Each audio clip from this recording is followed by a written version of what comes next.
Broadcasting the information the mainstream media won't touch. This is The Richie Allen Show in association with DavidIke.com. Well, we're excited to be joined by our next guest today, and he's a really good sort, as they say in England. He's a good egg, as they say in the UK, because he's on vacation in Mexico, but he's taken some time out to come and speak with us. He is an emeritus professor of geography at California State University.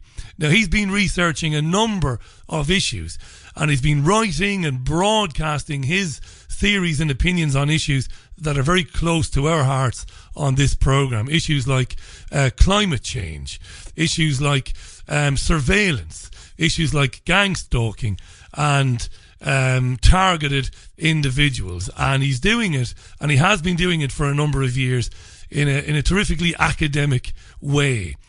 We're delighted to welcome him to the program. While we go along, we will take questions from you when we can. A lot of questions have come in already, and I'll be tweeting out links to where you can read more about him and find out more about him. But as I said earlier, many of you got in touch with me when I announced he was coming on to say you were aware of who he is. You'd heard about him before, obviously, and that's no bad thing. Let's welcome to the program Dr. Eric T. Karlstrom. Eric, thanks for coming on. How are you?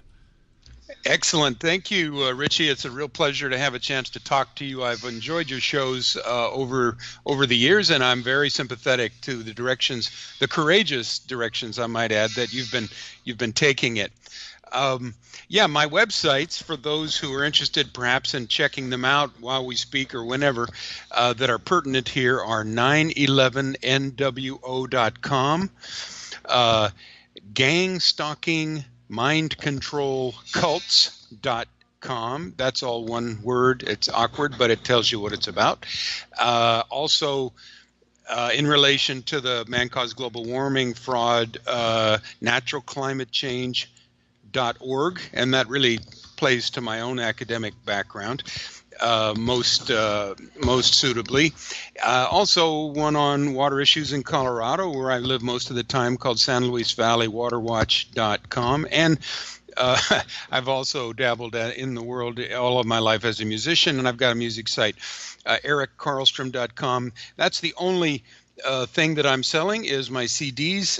This other stuff I do as a way to kind of help educate myself and others, and provide resources, provide digital libraries of information. Service to humanity. Obviously, we can take this thing in a number of directions, but I think you're interested in talking about the gang stalking and targeted individuals. Is that right, Richie? I am, Eric, and I'll tell you what we'll do. I've been obviously reading up a lot on you over the last few days, and I'm in love with the work you're doing. And what we'll do, I hope in a week or two, or maybe even next month, we'll get you back on and we'll focus on climate change. I would love to talk about gang stalking, because we've touched on it and dabbled in it a little bit with some people whom are undergoing this sort of attack and have been talking about it.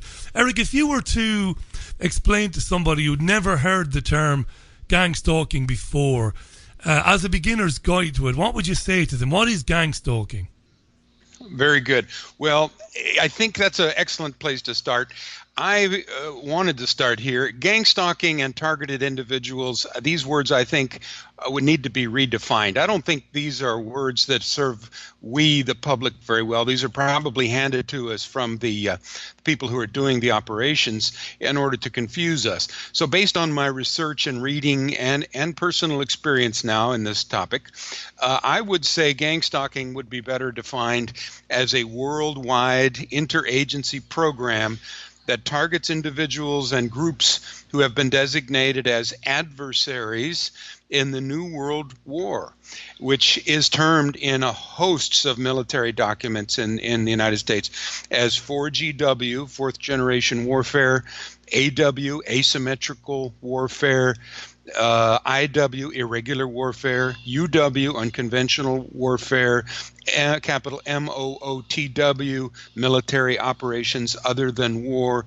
IO, information operations, PO, it goes on and on, peace operations, LIC, low intensity conflict, EBO, effects-based operations, and network-centric warfare, to name some of them.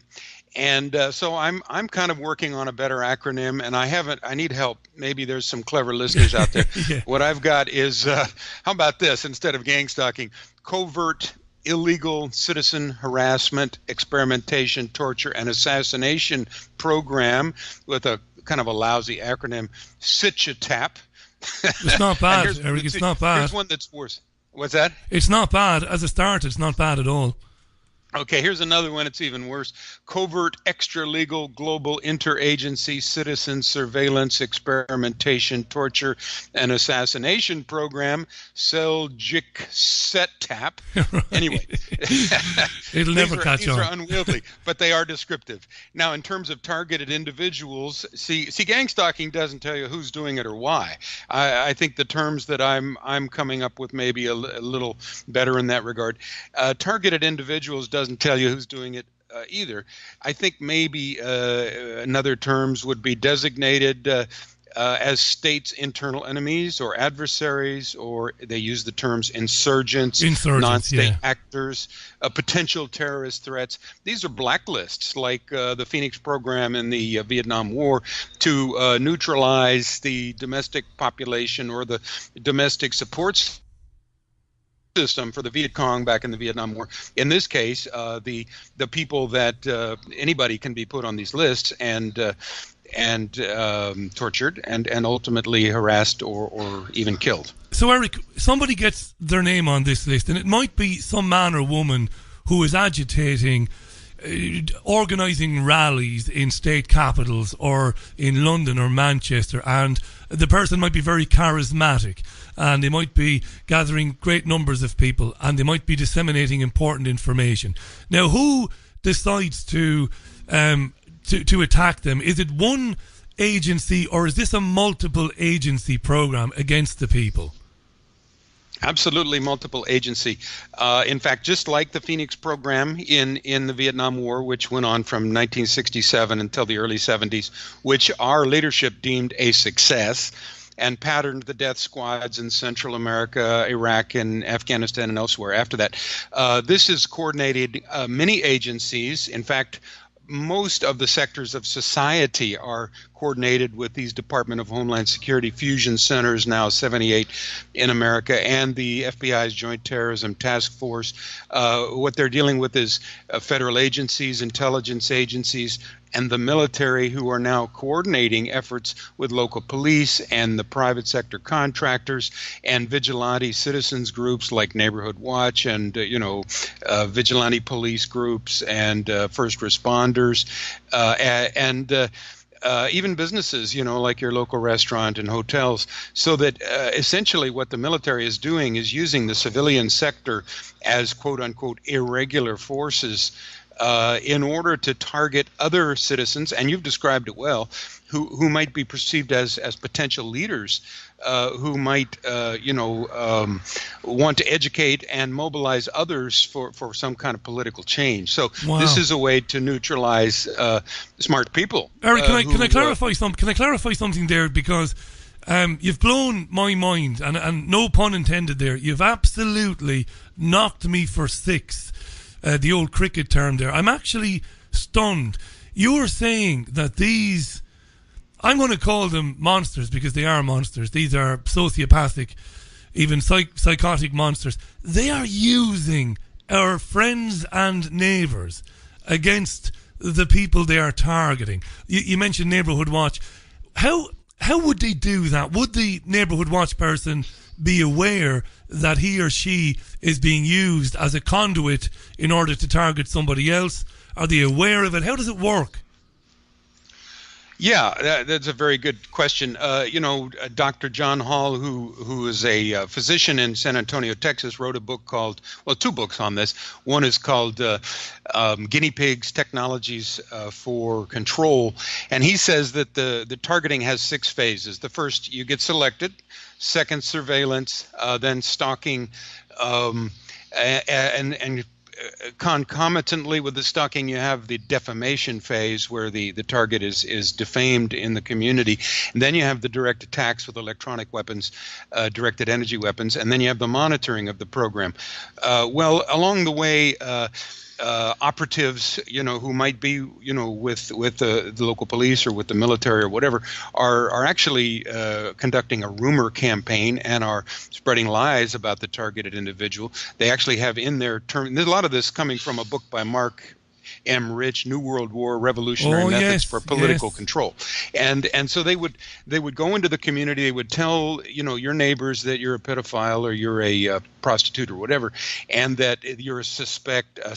They don't have enough evidence to lock you up, but they got you under surveillance. Would they be willing to help with the investigation by doing such and such? And pretty soon they're dangling, a little incentives like money, cash, part-time, full-time money, etc. This is incredible stuff, isn't it? We've got Eric T. Karlstrom on the line, folks. We're tweeting out Eric's websites. Relevant to this is gangstalkingmindcontrolcults.com. I've put that out there.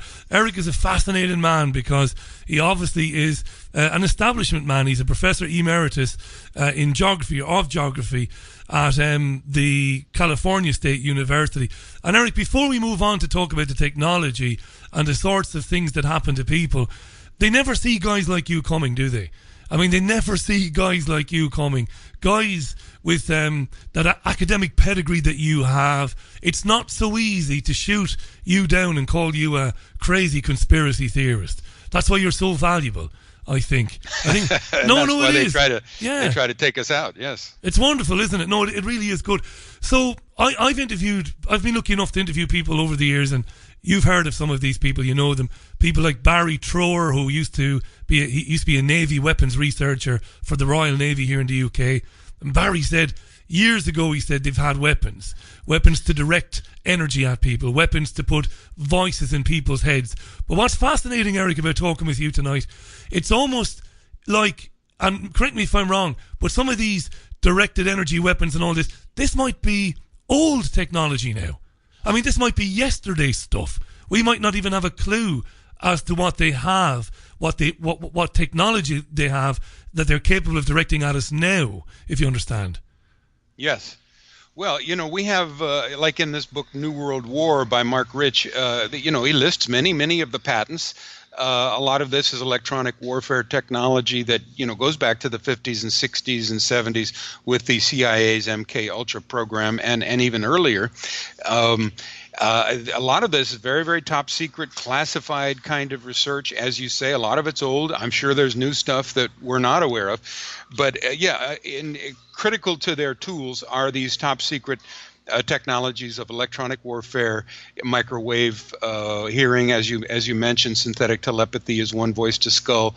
Also, ultrasound is a common one. They use remote neural monitoring using actual EEG, electroencephalogram brain prints to follow individuals around. I mean, it's phenomenal what they can do, but that's married with a whole 100 years of research in what you call PSYOP, psychological operations, which goes back to the Tavistock Institute back in 1921 and goes through the CIA's research and the Nazis' research. So they have these top secret technologies which they're using covertly to neutralize the enemy. And so they want to make sure this is as covert as possible. Now, there are some of us who have woken up to the fact that, yes, we're being targeted, and we're working pretty hard to understand it and to inform other TIs, we'll use that term for now, because the more you understand about this, the better chance you have to defend yourself against it. And as we learn more and more, I think we will go on the counteroffensive. Ultimately, this is an information war, and it's a war for legitimacy. Because in order for the government and the military to be able to pull this off, they have to be perceived as legitimate by the population. But if we can show, as I've done on my website, that 9/11 was an operation, in fact, probably of fourth-generation warfare that involved PSYOP and electronic warfare, as per Dr. Right, we've just lost Eric momentarily there. He is in Mexico, just outside Mexico City. We're still connected, but the sound has dropped out there for a second. It might be internet speed his end. So what I'm going to try and do is reconnect to him. It's 17 minutes past the hour. This is your Richie Allen Show, broadcasting live on davidike.com, Fab Radio 2, TuneIn Radio and Alternate Current Radio. Tell you what I'll do, I'll take a quick break. When we come back, hopefully we'll be reconnected with Eric. Jim Rickards here, best-selling author of Currency Wars and The Road to Ruin. But today I'm issuing a critical new warning to all British listeners. Britain is under attack and your personal and financial security is in grave danger. To find out why, visit britainunderattack.co.uk now. The threat of this devastating attack increases every day, and it's crucial you act before it's too late. To see what you can do about it, visit britainunderattack.co.uk right away. It's not too late to prepare. See my full warning at britainunderattack.co.uk today.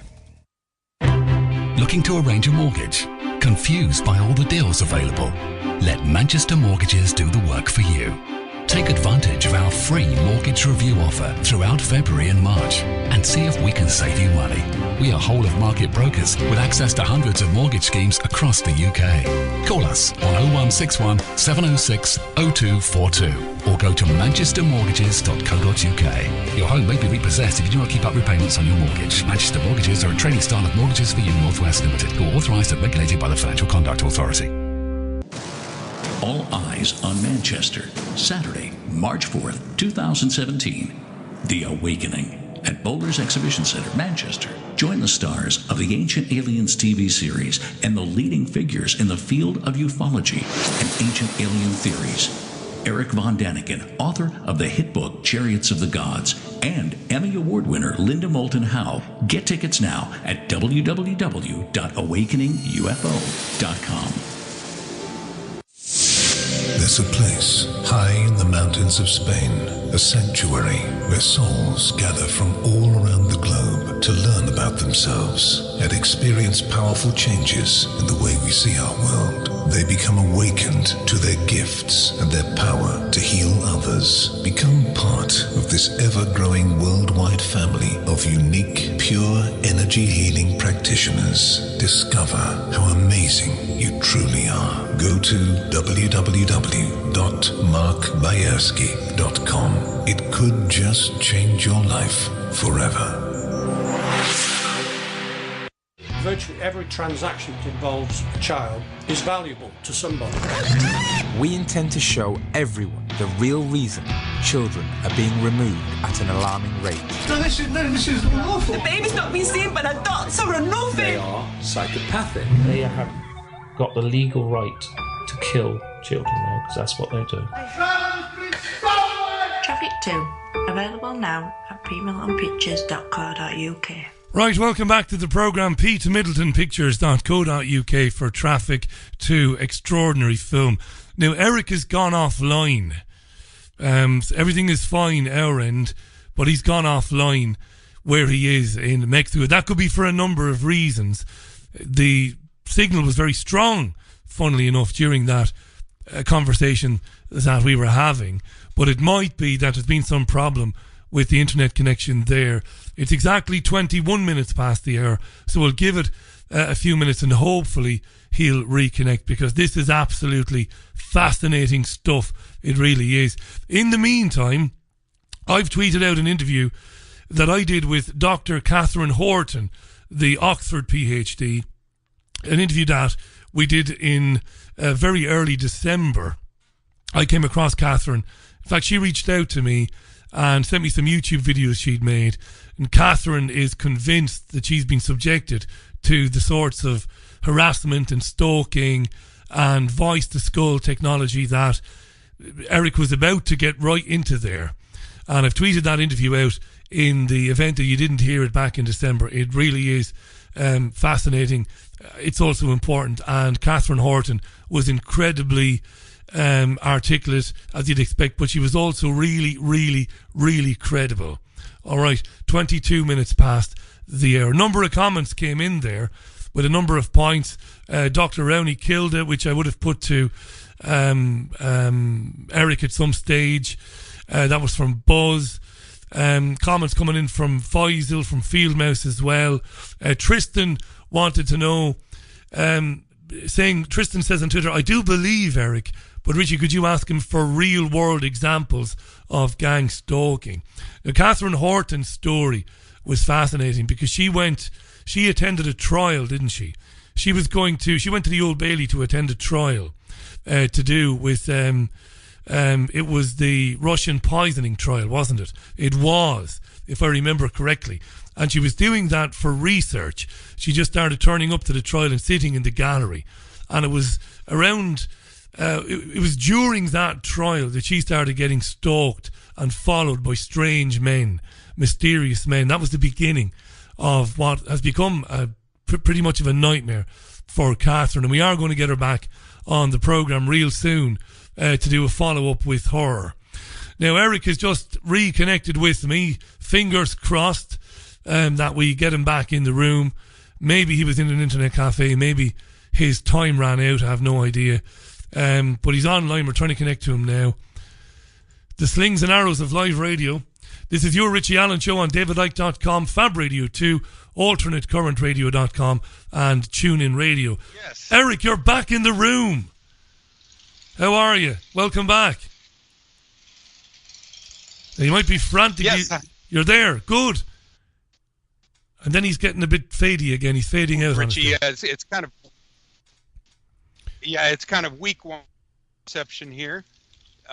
Sometimes it works well, but sometimes not. Can you hear me? I can hear you, which is great. It's come back again strong, Eric. So I'm delighted. You're back in the room. Let's hope that we've got another 20, 25 minutes if we need. Let's hope the signal holds strong. Some of our listeners were asking for real-world examples of harassment through the gang stalking itself, Eric. If you want to talk about some examples. You know, there's lots of antecedents to this program. We can go back to the 50s, 60s, and 70s when the FBI was conducting their COINTEL or intelligence program to neutralize groups like the Black Panther. 28 Black Panthers killed. No FBI agents were killed, by the way, so the score was 28-0. Using many of these same discreditation techniques, which can, defamation techniques in the community, takedown program, really. Jean Seberg, who was an activist and a very attractive actress, was driven to suicide in the FBI's COINTELPRO, as was Ernest Hemingway, from what I read. So this is not new. This back to the Soviet Cheka, the Soviet KGB, the Red Terror in the Soviet Union goes back to the East German Stasi, where 1 in 6 East Germans were enlisted as citizen spies that worked with the Stasi police to harass, terrorize their fellow citizens who've been designated as political enemies. In terms of what's going on now, Gloria Naylor is a black author who wrote an excellent book, 1996, which she's a I just have so much esteem for her. She died this 2016 of heart problems, and of course they can target the heart with the directed energy weapons and cause palpitations and heart attacks, etc. Her book describes her targeting. 19 was the year it got started, and of course when this begins on somebody, you have no idea what's going on. All you know is your life's been turned upside down and been turned into hell. And so it really is an attempt to turn an individual's life, to isolate them, separate them from their family, friends, jobs, houses, get them out on the street where they can really work on them, and destroy them using pain, to break their will.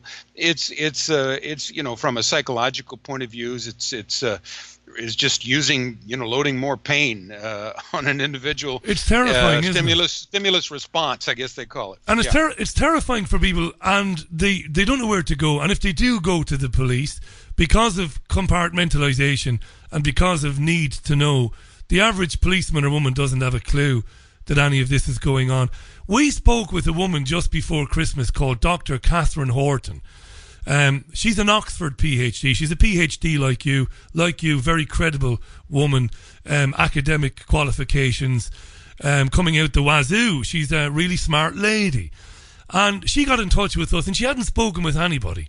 And what she described, Eric, the escalation of it, from initially being followed and stared at and grinned at maniacally by very dark men, because she went to a trial involving the murder of a Russian dissident in London, and started getting all this harassment.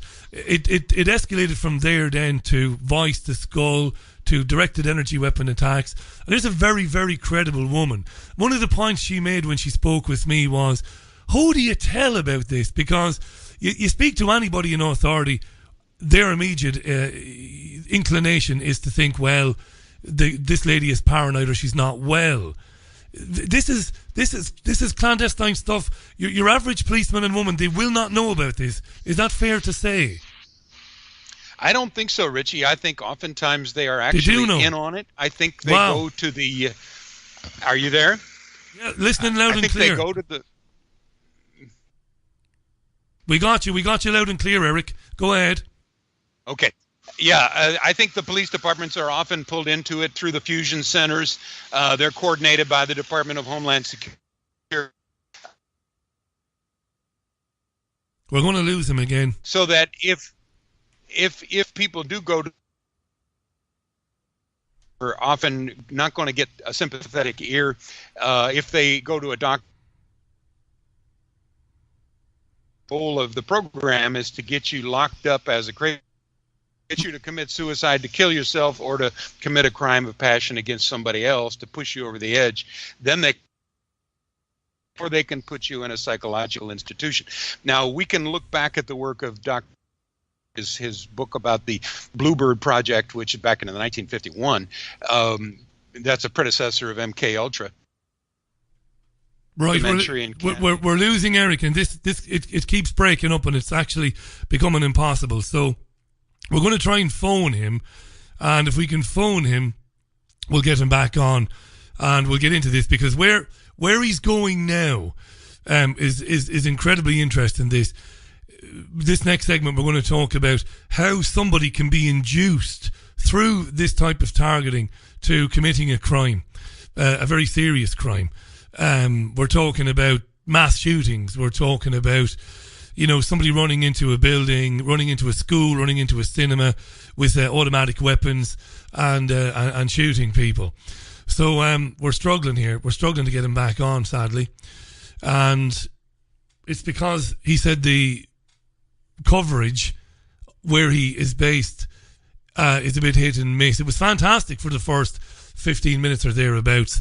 Let's see, can we get him back on, and can we do this? It's just not happening. It's just not happening at the moment. Sadly, one of those things, isn't it? Doesn't happen too often, but when it does, it's a real pain in the arse. So we'll persevere with Eric, see what we can do, and hopefully get him back on. We do have a backup phone number, so we're trying that, but that's problematic as well. So I'll tell you what I'm going to do. I'm going to take some music and see can we get him back on. Right now, Eric is not near a phone right now, but we've got him back on, and we're going to keep our fingers crossed that the line improves. Eric, yes, we've got you back in the room. We'll persevere with this and hope that the line holds firm for us. Let's keep our fingers crossed. Eric, you mentioned there just before we got cut off again, you were starting to get into areas where somebody can be targeted, but not to harass them or to interfere with their health and give them suicidal thoughts, but somebody can be targeted to induce them to go and commit a serious crime, a shooting, a mass shooting. And many of our listeners have said to us over the years that when they see these so-called terrorist attacks in certain places around Europe or even in the United States, that not all of these are lunatic jihadists. Some of them are, of course. Not all of them are. Others are done by people in the control of the agents of the state, those who can use this mind control technology. Is that something you agree with? Oh, absolutely. Absolutely. Yeah, I think so many of these shooters are victims of CIA, MK Ultra, mind control, voice to skull, whatever, direct energy operations, and stalking. In fact, there was naval's yard, and he had his gun there, and on it he had carved the letters my ELF weapon, and that ELF would stand for extremely low frequency. So he'd been driven to it. In fact, I'll go a little further and say that this whole thing about Islamic terrorism and Islamofascism is created out of the CIA and Mossad and even the Nazis going back decades. You know, the CIA created the Mujahideen back in 1980s. We and Mossad created ISIS.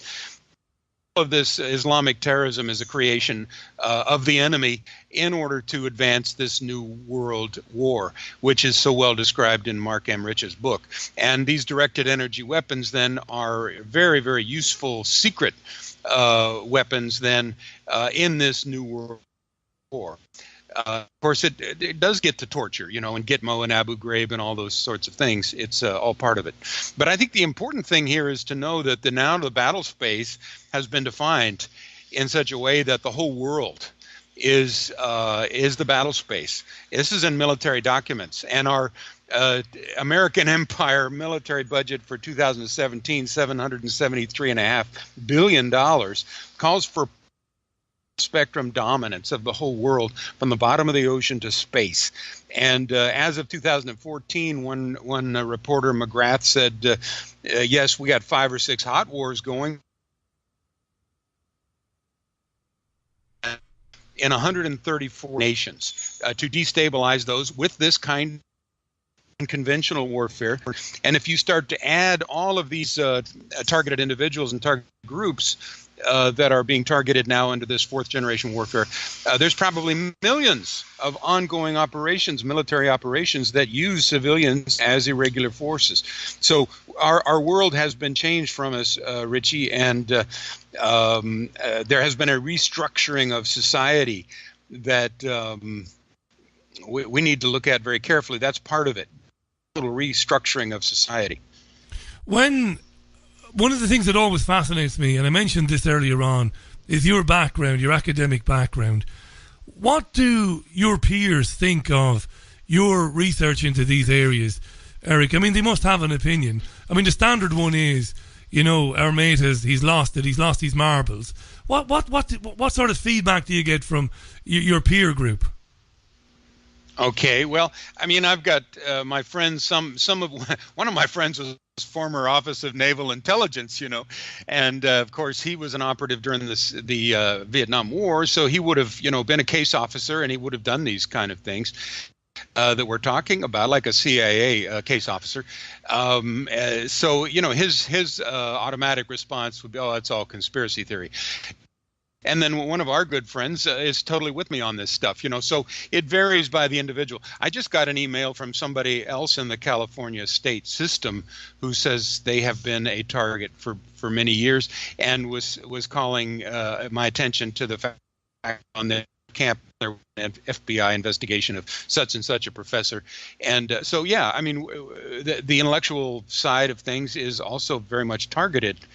I've been in this, you know, crosshairs probably since the Vietnam War era, because we had I was protesting, you know, back in 1969, and we had MH chaos going on in this country, where the CIA was and the military were surveilling American protesters illegally, of course, but doing it nonetheless in a war operations room in the Pentagon, and just as they were doing the Phoenix program in the Vietnam War to take out the domestic support system for the Viet Cong, they're doing this in the United States.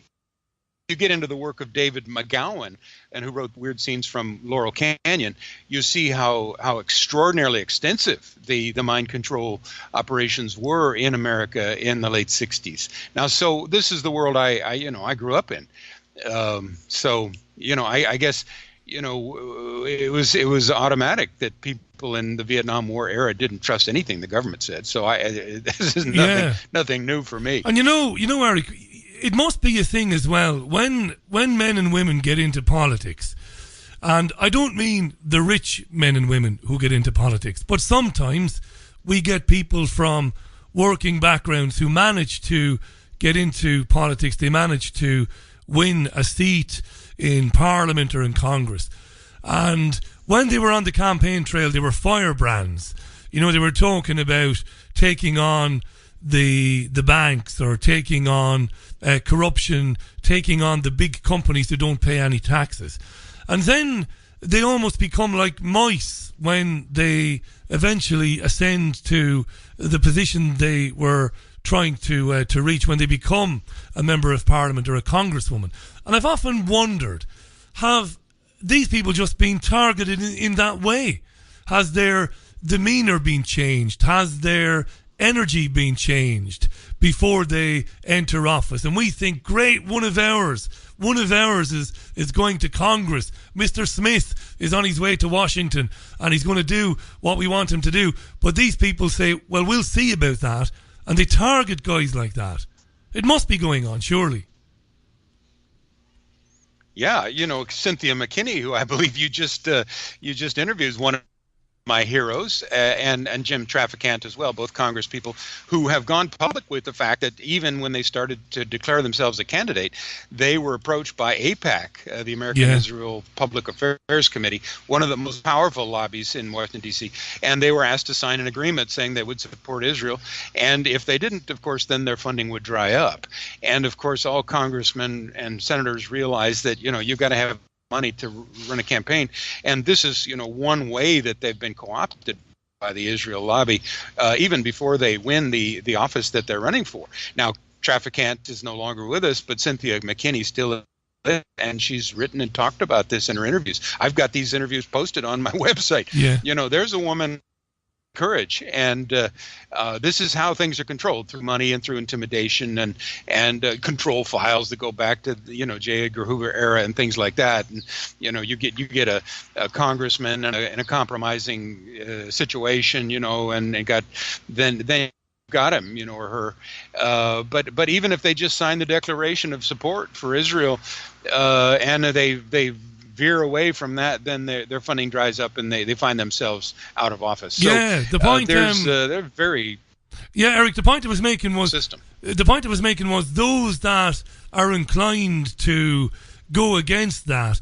How many of them have had this technology directed at them? I mean, we'll never know, but I'm guessing it must be the case that public representatives at all levels, maybe at state level, even at county council level, the county commissioner level, there must have been examples where the technology itself is beamed at or directed at these people.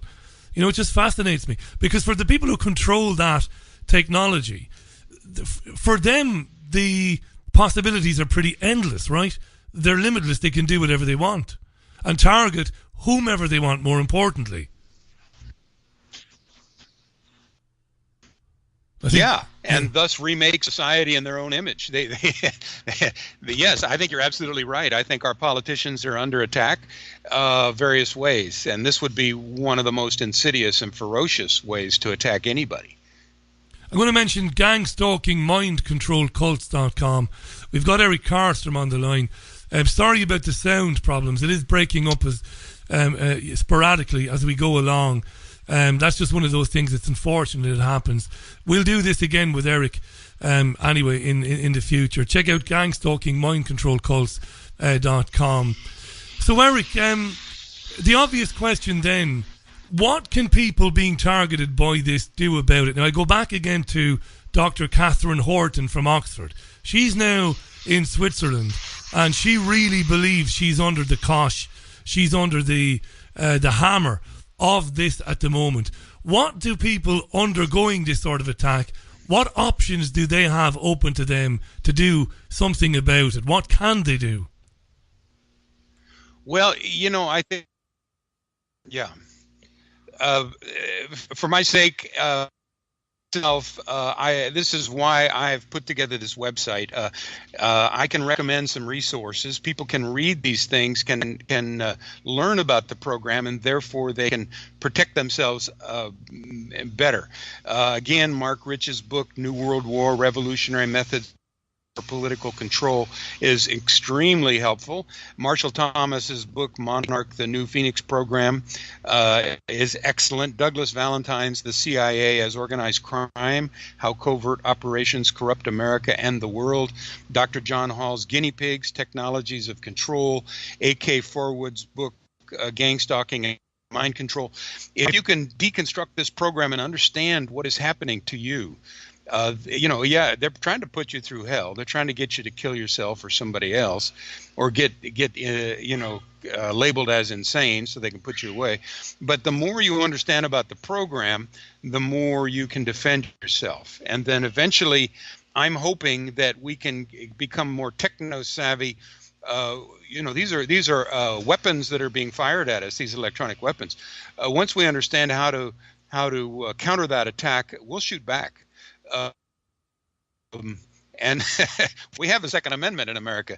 We'll shoot back, and that will, I'm certain, our neighbors. So, education, I think right now is, but there's many things we should be doing. It's a huge problem. It's a massive problem. Eric, the line has gone bad, so just for today, we'll leave it there. We've done well to persevere with it, and we've heard a lot of really important stuff from you. I want to thank you for going out of your way to do it, and I look forward to doing it again real soon on a stronger connection, and we'll go for a longer program. We'll get you on for the entire program because there's so much more I want to get into with you on other subjects. But in the meantime, I just want to thank you for coming on your holiday, and I think what you're doing is remarkable, and it takes great courage considering the background that you yourself come from. So thanks for doing that, and let's book you back in again real soon. Excellent, Richie, and thanks so much for having me. Appreciate it. It was an honor. Dr. Eric T. Karlstrom there on the line to us from Mexico, and again, sorry about the audio problems there. Eric said to me on text there that basically the audio, the signal, the internet signal strength is good most of the time, but other times it drops out and drops in intermittently. We did okay at the beginning, but then we had one or two problems. But he'll be back in the US and Colorado real soon, where he's got a much stronger and a much faster internet connection, and we'll do more with him because he's into a lot of other things which we're very interested in this program. So that's Eric Karlstrom. And just to give you that email address, the website address again, it's gangstalkingmindcontrolcults.com. Eric Karlstrom, fascinating man, really is.